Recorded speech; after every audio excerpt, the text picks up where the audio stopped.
Tokyo Olympics में 2020 में हिंदुस्तान के लिए खुशखबरी है। खवातीन हॉकी मुकाबले में हिंदुस्तान ने जीत दर्ज की है। हिंदुस्तान ने जनूबी अफ्रीका को 4-3 से शिकस्त देकर क्वार्टर फाइनल में जगह बनाने की उम्मीद को बरकरार रखा है। हिंदुस्तानी खातून हॉकी टीम क्वार्टर फाइनल में दाखिल हो पाती है या नहीं, इसका इन्हिसार शाम को बरतानिया और आयरलैंड के दरमियान होने वाले मुकाबले पर होगा। अगर आयरलैंड की खवातीन ये मुकाबला जीत जाती हैं तो हिंदुस्तानी खवातीन क्वार्टर फाइनल से बाहर हो जाएंगी।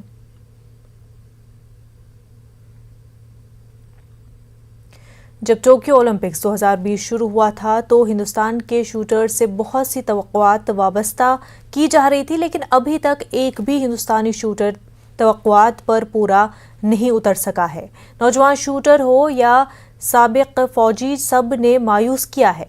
आज भी ऐसा ही हुआ। हिंदुस्तान एक बार फिर शूटिंग में मायूस हो गया। 2 हिंदुस्तानी शूटर अंजुम मोदगल और तेजस्विनी सावंत खवातीन की 50 मीटर राइफल 3 पोजीशन में थे, लेकिन उनमें से कोई भी क्वालिफिकेशन की हद पार करते हुए फाइनल में जगह नहीं बना सका। अंजुम दोनों शूटर्स में आगे थी, वो 15वें जबकि सावंत 33वें नंबर पर थी। एक वक्त था कि अंजुम फाइनल के लिए क्वालिफाई कर सकती थी। उसने पहले 2 राउंड में अच्छी कारकर्दगी का मुजाहरा करते हुए 390 और 395 स्कोर किया, लेकिन स्टैंडिंग में पीछे रह गई और सिर्फ 382 का स्कोर करने में कामयाब रही। अंजुम का मजमूई स्कोर 1167 रहा।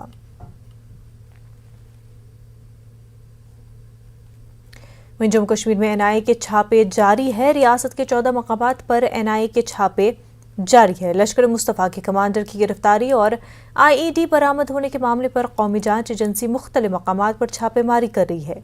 जम्मू, रामबन, श्रीनगर, अनंतनाग, शोपियां और दीगर इलाकों में एनआईए की छापेमारी जारी है।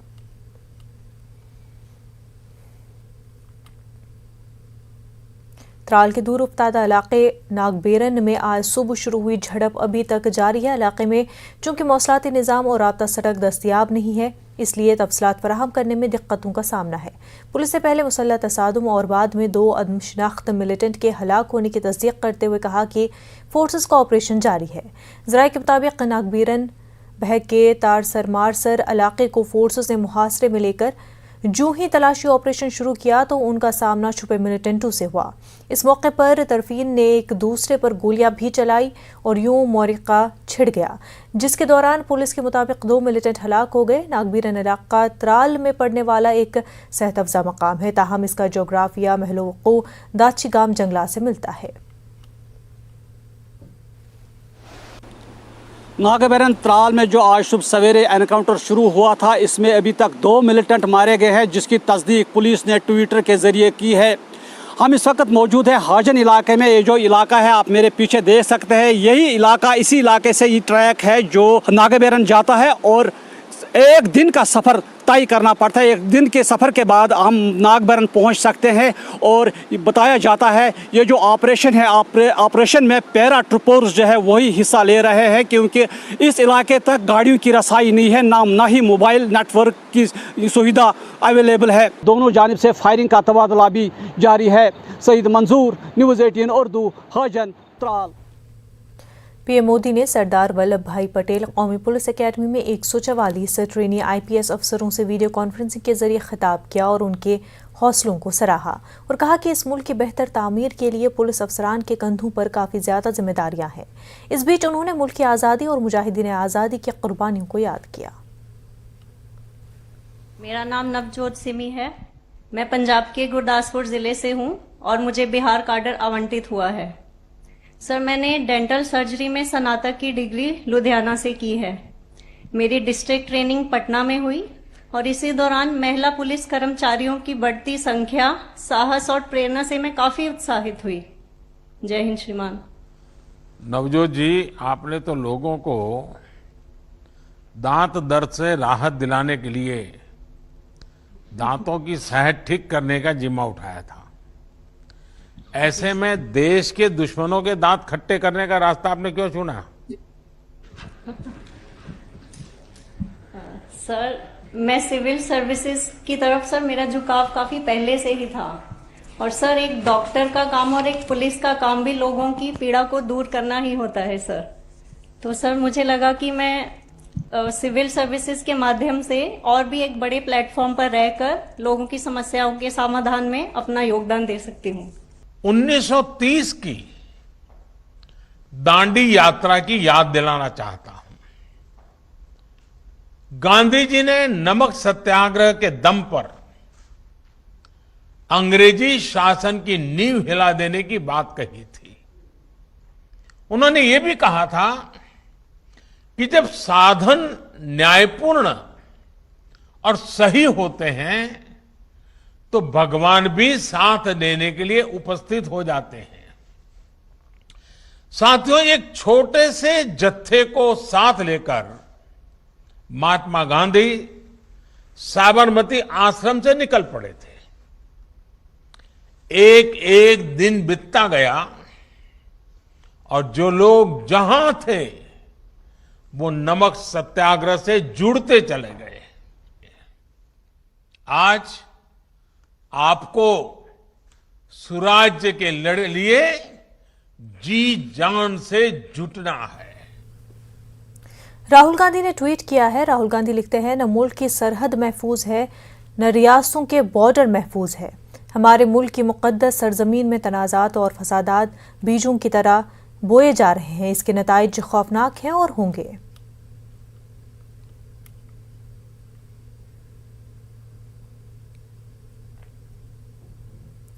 जेडीयू के कौमी एग्जीक्यूटिव की मीटिंग में नए कौमी सदर के नाम पर मुहर लग सकती है। जेडीयू जराये के मुताबिक मरकज में वजीर बनने के बाद आरसीपी सिंह पार्टी सदर का ओहदा छोड़ सकते हैं। नए नाम पर पार्टी के कौमी सदर की मुहर लग सकती है। लोकसभा में जेडीयू पार्लिमानी पार्टी के रहनुमा मुंगेर के रुकने असेंबली राजीव रंजन सिंह उर्फ ललन सिंह के नाम की चर्चा है। आरसीपी सिंह को वजीर बनाए जाने के बाद ललन सिंह को कुछ बड़ी जिम्मेदारी देने की बात हो रही है। जेडीयू पार्लिमानी बोर्ड के कौमी सदर उपेंद्र कुशवाहा के नाम पर भी तबादला ख्याल किया गया है। चंद माह पहले वो जेडीयू में वापस आए हैं। हालांकि नीतीश कुमार ने अभी तक अपने कार्ड नहीं खोले हैं। दिल्ली पहुंचने के बाद नीतीश कुमार ने कहा कि वो मीटिंग के बाद बताएंगे। वहीं JDU general secretary Ghulam Rasool Balyavi party सदर के इंतखाब से जुड़े सवाल से बचने नजर आए। बलियावी के मुताबिक आज हो रही जेडीयू की मीटिंग में पार्टी को मजबूत करने पर तबादला ख्याल किया जा रहा है। जेडीयू के national general secretary Ghulam Rasool Balyavi साहब से। बलियावी जी, आज राष्ट्रीय कार्यकारिणी की बैठक होने वाली है। माना जाए जेडीयू को नया राष्ट्रीय अध्यक्ष आज मिल जाएगा। ऐसा है कि आप लोग चला रहे हैं, हम लोग सुन रहे हैं।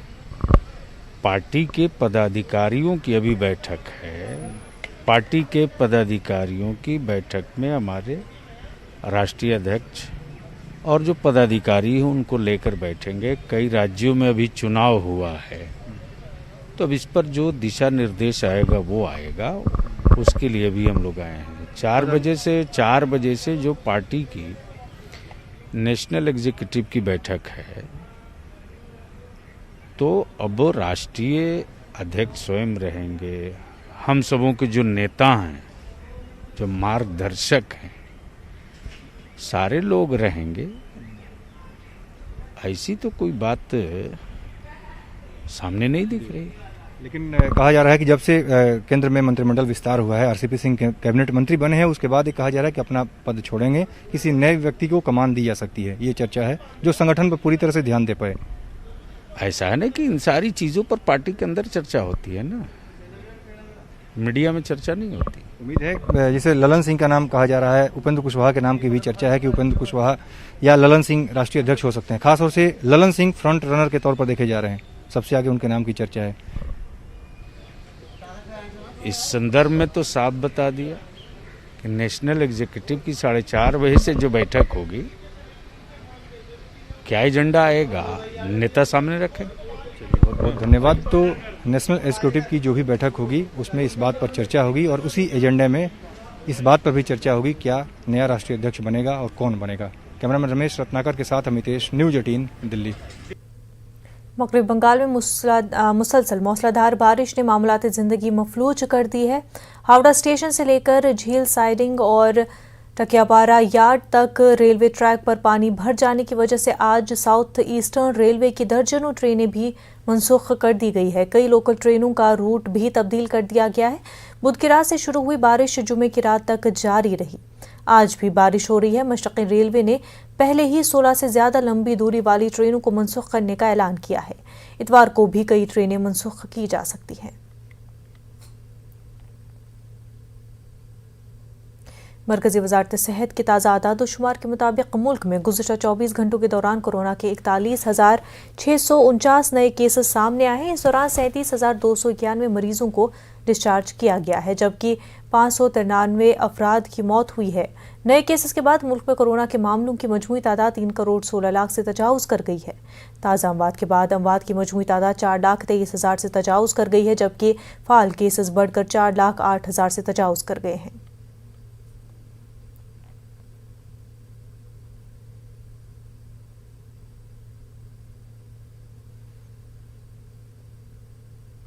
ब्रेक के बाद आपका खैर मकदम है। कोरोना के दौरान मुस्लिम नौजवानों ने इंसानियत की बड़ी खिदमत अंजाम दी है। यहाँ तक कि हिंदू तबके की लाशों की आखिरी रसूमात उनके मजहब के मुताबिक अंजाम दी गई। इस बात की चर्चा मंदिरों मठों में भी हुआ है। बेंगलुरु के साबिक पुलिस कमिश्नर, रियासत के मौजूदा ADGP भास्कर राव ने ये बात कही। भास्कर राव ने शहर के पसमानदा इलाके में मुस्लिम इंतजामिया के तहत चलने वाले वी-केयर अस्पताल को ऑक्सीजन की 2 मशीनें तोहफे के तौर पर दी। भास्कर राव अपनी समाजी खिदमत के लिए काफ़ी मशहूर है। उन्होंने NGOs की जानिब से दी गई ऑक्सीजन की मशीनों को मुख्तलिफ मज़ाहिब की तंजीमों में तकसीम करने का नेक काम अंजाम दिया है। इस मौके पर बेंगलुरु के उलमाए किराम, मरकज़ अहले सुन्नत जामिया हज़रत बिलाल के सरपरस्त अमीर जान और दीगर मौजूद थे।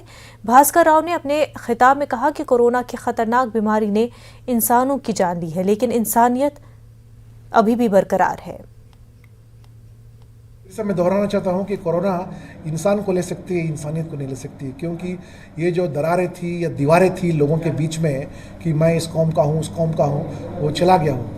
और यही साल नहीं, पिछले साल भी कितने लोगों का क्रियाकर्म मरने के बाद में ये हमारे मुसलमान भाइयों ने हिंदुओं का क्रियाकर्म बहुत किया जो है, क्योंकि इसके बारे में मठों के अंदर भी इसके बारे में जो डिस्कशन हुआ वो दिल को छू लेने की बात है। और बगल बगल में छोटी छोटी कहानियाँ, मतलब जो सच्ची कहानियाँ जो हुई हैं, जिस तरह से कि उन्होंने लाश ले जाके दफनाया नहीं, उनके धर्म के अनुसार जिस तरह से करते हैं उस तरह से लेके गए। अगर उनके घर में कोई नहीं था तो अगल बगल के मुसलमान लोग भाइयों ने मिलके उस जनाजा को कंधा दे के उसको शमशान घाट ले जाके उसको जिस तरह से हिंदुओं का दाह कर्म होता है उसका उन्होंने लिहाज के तरह से किया।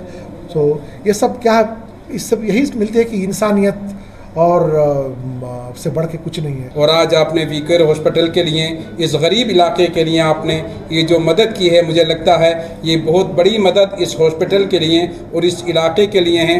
होना चाहिए, गरीबों को याद रखना चाहिए। और हमारे भास्कर राव साहब ने इस इलाकों को याद किया, हम आपका शुक्रिया अदा करते हैं। यहाँ जो डॉक्टरों के पास आते हैं, ना हिंदू आता है, ना मुसलमान आता है, ना क्रिश्चियन आता है, ना सिख साहब आते हैं। यहाँ तो एक इंसान आता है जिसका डॉक्टर इलाज करते हैं। तो इसी तरह हम अगर मिलकर इस मुल्क की खिदमत करेंगे तो ये मुल्क इंशाअल्लाह परवान चढ़ेगा और खूब तरक्की करेगा।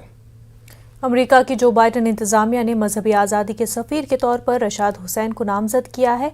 रशाद हुसैन 41 बरस के हैं। पहली मरतबा इस ओहदे के लिए एक मुसलमान का तकर्रुर किया गया है। वाज़ेह है कि रशाद हुसैन हिंदुस्तानी नज़ाद हैं। मध्य प्रदेश में मेंबरान असेंबली और अरकान पार्लियामेंट के फर्जी लेटर पर ट्रांसफ़र और पोस्टिंग के मामले पर सियासत शुरू हो गई है। भोपाल साइबर थाने में वज़ीर बराए आला तालीम के PA के नाम पर धोखाधड़ी का मामला सामने आने के बाद जहां साइबर क्राइम थाने ने अपनी तफ्तीश तेज करते हुए गिरफ्तारियां भी की है, वहीं वज़ीर शिवराज सिंह ने मामले को संजीदगी से लेते हुए मेंबरान असेंबली और अरकान पार्लियामेंट की सिफारिश की तस्दीक के बाद ही ट्रांसफ़र और पोस्टिंग करने की हिदायत दी है। वहीं ट्रांसफ़र और पोस्टिंग के मामले में फर्जी लेटर का मामला सामने आने के बाद कांग्रेस और BJP के दरमियान सियासत भी शुरू हो गई है। हुकूमत ने जराइम पेशा अनासर के खिलाफ जहां सख्त कार्रवाई का फैसला किया है, वहीं कांग्रेस ने इसे ट्रांसफ़र इंडस्ट्री से ताबीर किया है। क्या कुछ कहते हैं कांग्रेस और बीजेपी के लीडर, आप भी सुनिए। ये क्रमबद्ध तरीके से एक संगठित माफिया तैयार हुआ जो गांव-गांव तक फैला हुआ है और गारंटी लेकर ट्रांसफर करवा रहा है। गारंटी भी दे रहा है टेलीफोन पर कि हम आपको गारंटी देते हैं। ये एक सिस्टमेटिक संगठित तरीके का mafia, transfer mafia Madhya Pradesh में पैदा हो गया है। इस पर जो है सरकार को और हमारे जवाब देना चाहिए। ये कुछ इस तरह के समाज के अंदर अनवांछित लोग होते हैं जो इस तरह के प्रयास करते हैं, पर लगातार सब पकड़ में आएंगे, कोई नहीं बचेगा और सब पे कार्रवाई होगी। ये हमारे पास करीब 4 दिन पहले हमारे पास ये शिकायत आई थी कि जो माननीय उच्च शिक्षा मंत्री हैं उनके ओएसडी के नाम का दुरुपयोग करते हुए कई जो अपराधी हैं वो धोखाधड़ी कर रहे हैं और जो लोग हैं उनको प्रमोशन या ट्रांसफ़र के नाम पे उनसे पैसे हट रहे हैं। इसमें हम लोगों ने मामले को संज्ञान में लेते हुए एफआईआर दर्ज कर लिया है और इसमें हम लोग अपनी जांच पड़ताल कर रहे हैं। कुछ संदिग्धों को हमने अपनी तकनीकी एनालिसिस पर उनसे हम लोग पूछताछ कर रहे हैं।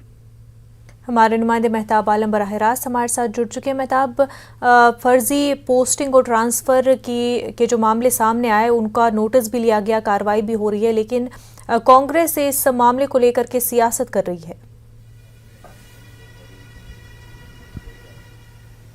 देखिए, मामला सिर्फ कांग्रेस की सियासत का नहीं है, सियासत दोनों पार्टियां कर रही हैं। बीजेपी भी सियासत कर रही है और कांग्रेस भी सियासत कर रही है।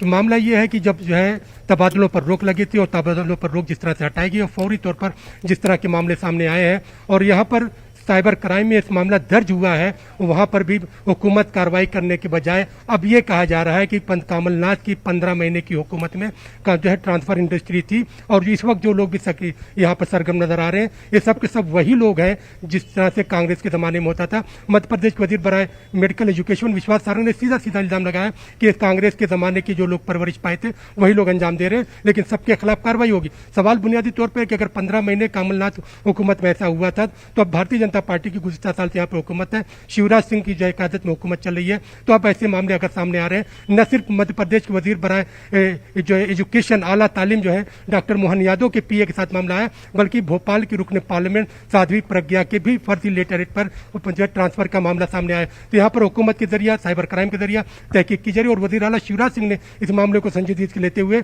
तस्दीक के बाद जो है ट्रांसफर या सिफारिशी ट्रांसफर करने की बात कही है। तो यहाँ पर यह मामला और भी आगे बढ़ता हुआ नजर आ रहा है क्योंकि दोनों पार्टियां एक दूसरे पर इल्जाम लगा रही हैं। मुनज़्ज़ा मेहताब आलम, इस पूरे मामले पर अभी तक क्या कुछ कार्रवाई हुई है?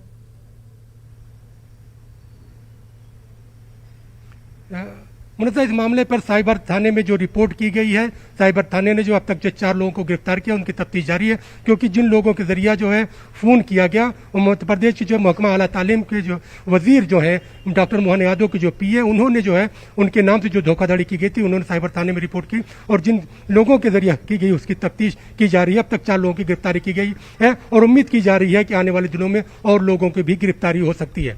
मेहताब आलम, बेहद शुक्रिया आपका। वहीं बड़ी खबर एमपी के भिंड से, जहां एक जेल की दीवार गिरने से बैरक नंबर 7 और बैरक नंबर 5 के कैदी जख्मी हो गए हैं। जख्मियों की तादाद 22 बताई जा रही है, जबकि 6 से 7 कैदियों को फौरी इलाज के लिए भेजा गया है। जेल इंतजामिया के मुताबिक जेल का कुछ हिस्सा मखदूश था और बारिश की वजह से काफ़ी कमज़ोर भी हो गया था और मरम्मत भी नहीं हो पाई थी। सुबह 5 बजे दीवार गिर पड़ी। उस वक्त कैदी सोकर उठे ही थे। जो कैदी दीवार में दब गए थे उन्हें साथ ही कैदियों ने मिलकर निकाला था। सुबह 5:10 के आसपास जो है ये जेल जो काफ़ी पुरानी है, इसे 1958 में स्टार्ट किया गया था, लगभग 150 साल पुरानी जेल है। इसकी दीवारें भरभरा के गिरना शुरू हुई, जिसमें बैरक नंबर 6 जो है वो पूर्णतः ध्वस्त हो गया और उसमें 64 कैदी थे। जेल में कुल 255 कैदी थे, सभी की गिनती कर ली गई है और उसमें से 22 गंभीर रूप से घायल हैं जिन्हें रेस्क्यू करके हॉस्पिटल पहुंचा दिया गया है। कि 5 बजे के लगभग 5:30 बजे लगभग जेल खुलती है।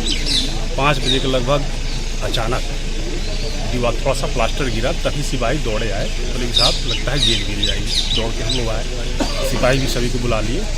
जैसे ही बैरक खोलना शुरू किया, मतलब 7 नंबर बैरक भरवा की गिरी, सामने का बरामदा गिर गया। सभी लोगों को, बंदियों को सुरक्षित निकाल के 8 नंबर बैरक में किए। उसमें से मतलब 8-10 ऐसे बंदी थे जो दबे थे, उनको तुरंत गार्ड ने और कुछ बंदियों ने सबने मिलकर निकाला, बंदी से सब सुरक्षित। क्या हुआ है? बिल्डिंग गिर पड़ी। कहाँ से? जेल की जी, बंडी जेल में आते हम, भाई में दब गए, हालत खराब है, बचिए नहीं बहुत ज़्यादा, बच्चा की हालत बहुत ज़्यादा खराब है। बच्चा भी आ गया, बच्चा सुना जी, बच्चा की हालत आ गया, सही है बच्चा सही आ गया।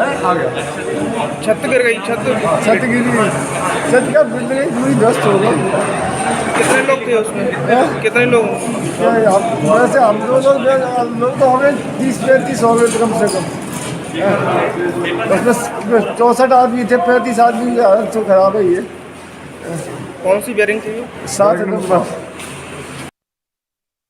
आज यूपी बोर्ड के 10वें और 12वीं के नताइज का ऐलान किया जाएगा। इस मरतबा कुल 29,94,312 तलबा ने इम्तहानात में शिरकत की थी। वहीं इंटरमीडिएट के 26,10,316 तलबा ने इम्तहानात में शरीक हुए थे। इम्तहानात के नताइज upmsp.ed.in पर या यूपी रिजल्ट NIC पर देखा जा सकता है।